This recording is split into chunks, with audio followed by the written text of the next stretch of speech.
Fala, cientista! Você sabe qual é a média de tempo que você passa diariamente nas redes sociais ou até mesmo usando o smartphone?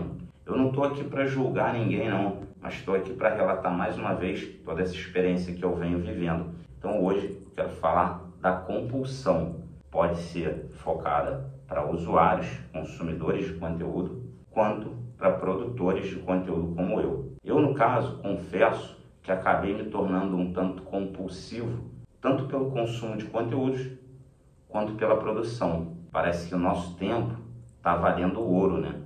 Afinal de contas, esses conteúdos gratuitos, eles vêm carregados de propagandas.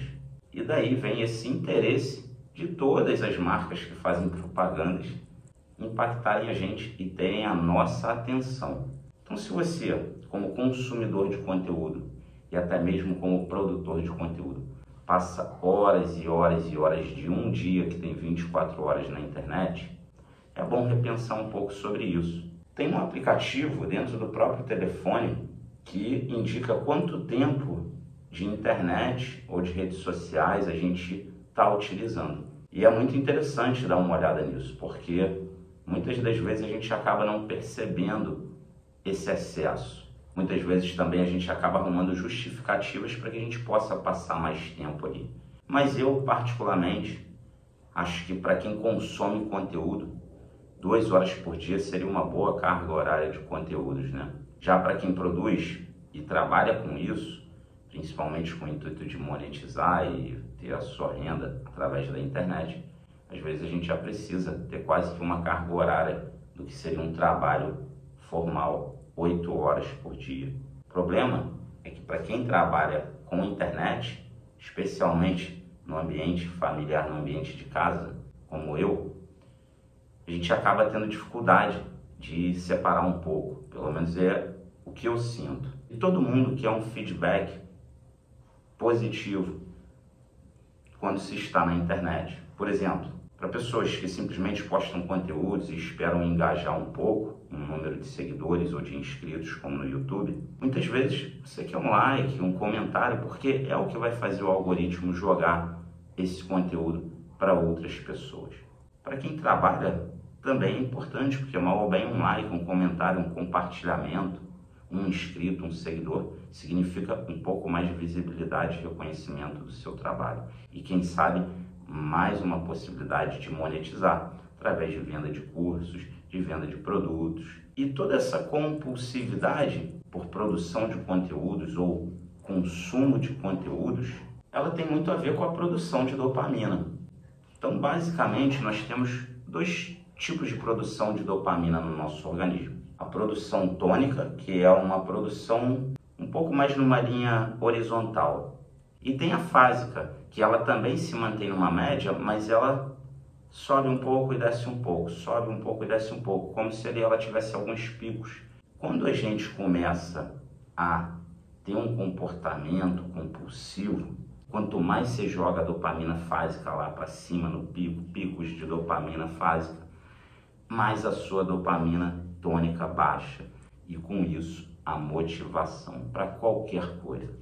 Seja para ter um dia mais produtivo, seja para ter uma vida mais saudável, uma vida mais sociável, seja para correr atrás dos seus objetivos. Então, isso acaba sendo muito perigoso, porque quando a gente perde motivação para tudo, como eu vim perdendo nos últimos anos, eu acredito que o próximo estágio é você se desconectar tanto de você mesmo e do universo que você acaba entrando num caminho um tanto depressivo. E aí, agora, eu percebo que após ajustar meu sono, eu preciso fazer isso com a produção de conteúdos. Então, vou continuar produzindo os conteúdos para cá, para o YouTube. Vou continuar produzindo conteúdos para as outras plataformas, mas vou tentar fazer de uma forma mais acertada, menos prejudicial. Para isso, eu vou ter que fazer quase que um jejum de dopamina, pelo menos em relação à internet, redes sociais, produção de conteúdo e consumo. Tem pessoas que fazem uma semana, tem pessoas que estendem um pouco para 2 semanas, às vezes até um mês. Talvez eu precise só reduzir a produção de conteúdos. Talvez eu precise dar um tempo, talvez de uma semana, talvez de um mês. Falando dessa compulsão, o que também tem muito a ver com trabalho. Muita gente acaba se tornando compulsivo por trabalho, os famosos workaholics.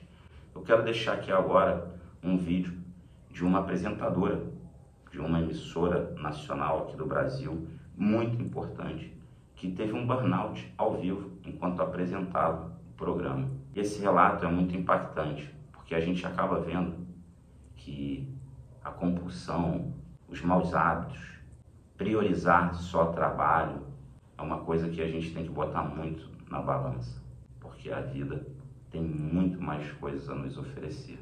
Eu gosto muito desse mundo virtual, mas esse mundo virtual, para ter sentido, a gente precisa continuar vivendo a vida real. Como eu falei no último vídeo, essa questão de excesso de estímulos superficiais é um dos males do século XXI, podem ter certeza, também a nível humanitário, que a gente vai precisar estar tomando muito cuidado.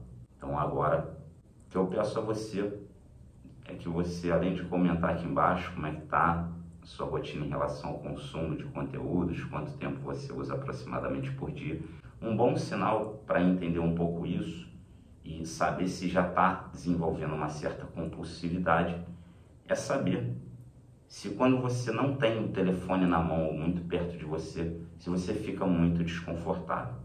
Caso você se sinta muito desconfortável, é bem provável que você já esteja desenvolvendo uma certa compulsão. Não deixe de se inscrever e ajudar compartilhando esse conteúdo, deixando um like, porque ao final eu estou nessa campanha para chegar aos 100 mil inscritos.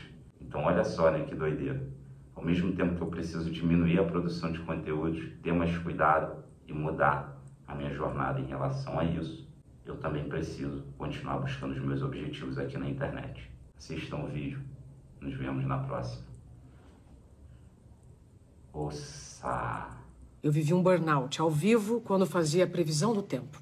No momento em que eu só esqueci o nome da capital do estado em que eu nasci, eu fiquei alguns segundos sem saber quem eu era, onde eu estava e nem para onde eu ia. Eu demorei para escutar e dar valor ao que meu corpo dizia. Eu precisei adoecer para entender que sem saúde não dá para trabalhar e sustentar uma família.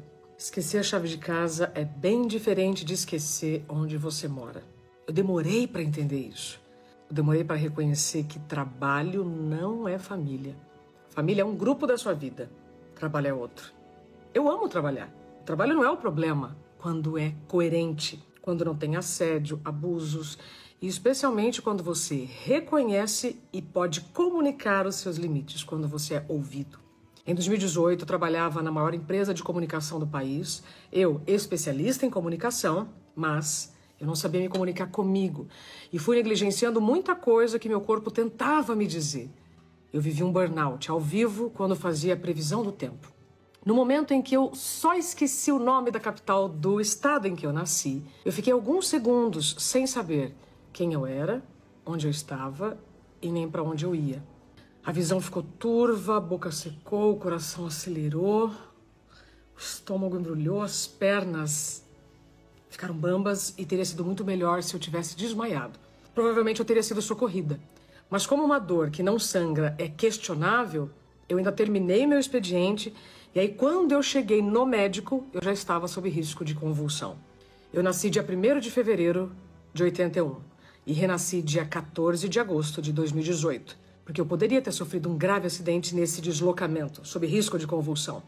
Como eu renasci, então eu preciso te contar que o burnout, pela definição oficial, é o esgotamento físico e mental associado ao ambiente profissional em que o excesso de estresse não foi gerenciado com sucesso.